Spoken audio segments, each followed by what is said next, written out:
नमस्कार. Yes news महाराष्ट्रामध्ये आपल्या सर्वांचे स्वागत. गोवेली ठाकूरपाडा येथील आदिवासी शेतकऱ्यांच्या पाळीव गायीवर बिबट्याचा हल्ला. वन अधिकाऱ्यांची तात्काळ घटनास्थळी धाव, परिसराची केली पाहणी, काळजी घेण्याचे आवाहन. कल्याण तालुक्यातील गोवेली रेवती ग्रामपंचायत परिसरातील ठाकूरपाडा या आदिवासी गावात शेतकरी गणपत लुका हिंदोळे यांच्या गोठ्यात शिरून बिबट्याने हल्ला केला.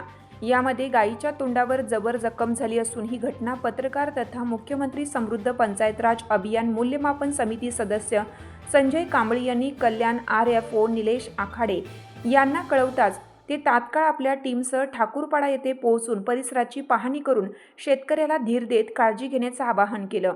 शिवाय गावात दवंडी देण्याच्या सूचना देखील वनपाल मुरलीधर जानकर यांना दिल्या. त्यामुळे गावातून समाधान व्यक्त होत आहे. गोवेली ठाकूरपाडा येथील प्रगतशील शेतकरी गणपत लुका हिंदोळे हे दिवसभर शेतीच्या कामानंतर रात्री झोपले होते. त्यांच्या घराच्या शेजारी जनावरांचा गोठा आहे. यामध्ये 2 गायी 3 बैल आहेत. रात्री 11:30 ते 12च्या सुमारास गायीचा जोरात हंबरण्याचा आवाज आल्याने गणपत व त्यांची मुलगी जागी झाली व गोठ्याच्या दिशेने धावले. त्यांना पाहताच बिबट्या जवळच्या जंगलात पसार झाला. गायीला तोंडाला धरून खाली पाडली होती. तिला बांधली असल्याने तिला नेता आलं नाही. परिसरात त्यांनी पाहिले परंतु बिबट्या कुठेच दिसला नाही. सुदैवाने गाय वाचली परंतु भीती कायम होती. ही घटना श्री हिंदोळे यांनी पत्रकार तथा समिती सदस्य संजय कांबळे यांना सांगितली. त्यांनी ताबडतोब कल्याण विभागाचे वन परिक्षेत्र अधिकारी निलेश आखाडे यांना ही वार्ता कळवली. त्यांनी तात्काळ श्री कांबळे यांच्यासह ठाकूरपाडा येथे धाव घेतली. गोठ्यात जाऊन जखमी गायीची पाहणी केली. आदिवासी शेतकरी गणपत हिंदोळे व त्यांच्या कुटुंबियांना आधार दिला.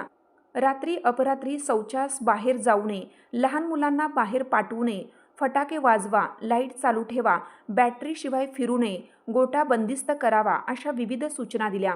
तसेच वनपाल मुरलीधर जानकर यांना गावात दवंडी देण्याच्या सूचना दिल्या. शाळेच्या शिक्षकांना लहान मुलांची काळजी घेण्यास सांगितले. शिवाय या संपूर्ण जंगल परिसराची पाहणी केली. त्यांच्या समवेत पत्रकार संजय कांबळे, वनरक्षक अमोल घुडे, नागसेन मराठे, शेतकरी व त्यांचे कुटुंबीय उपस्थित होते.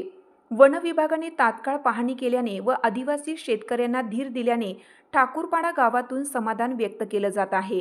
यस न्यूज महाराष्ट्रासाठी संजय कांबळे, सहसंपादक. तर बिबट्याला होतं ना जवळ, तर गायच्या तोंडालाच धरला होता. तर मी घराच्या 12 वाजता समजा रात्रीच्या सुमारास आला. तर मी गायीने आवाज दिला तसा मी धावत पळत सुटलो. पोराने आवाज दिला तेव्हा पोरं आली तिथे.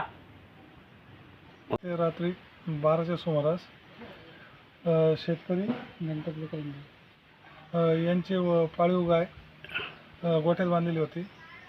तिच्यावर बिबट्याने हल्ला केल्याबाबत आता पाहणी केली तर बिबट्याने त्या गायीच्या तोंडाजवळ पकडण्याचे प्रयत्न केले, परंतु त्याच्या आवाक्यात नसल्यामुळे तो बिबट निघून गेला.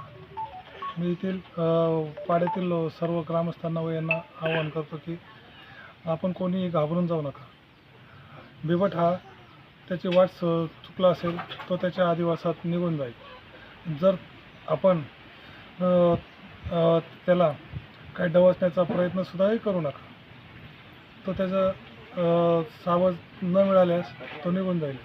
गाय ही ज्या ठिकाणी आपण बांधलेली आहे या ठिकाणी त्यांनी संध्याकाळी ते म्हणतात की आम्ही 6 वाजता येत असतो जनावर बांधतो, तर ते 2-3 दिवस त्यांनी फक्त 5 वाजताच येऊन त्यांनी बंदिस्त करावी. 2-3 दिवसात तो त्याचा निघून जाईल. आणि संध्याकाळी येथील वयस्कर छोटे मुलं मुली यांनी ओपन शौचालयास किंवा खाली असे बसू नये, कारण तो त्याचे सावज त्याच्या आवाक्यात असणारे तो शिकार करण्याकरता पाहत असतो. भयभीत होऊ नका. वन विभाग आपल्यासाठी सदैव तत्पर आहे. तुमची साथ आमची. यस न्यूज महाराष्ट्र चॅनलला लाईक करा व सबस्क्राईब करायला विसरू नका.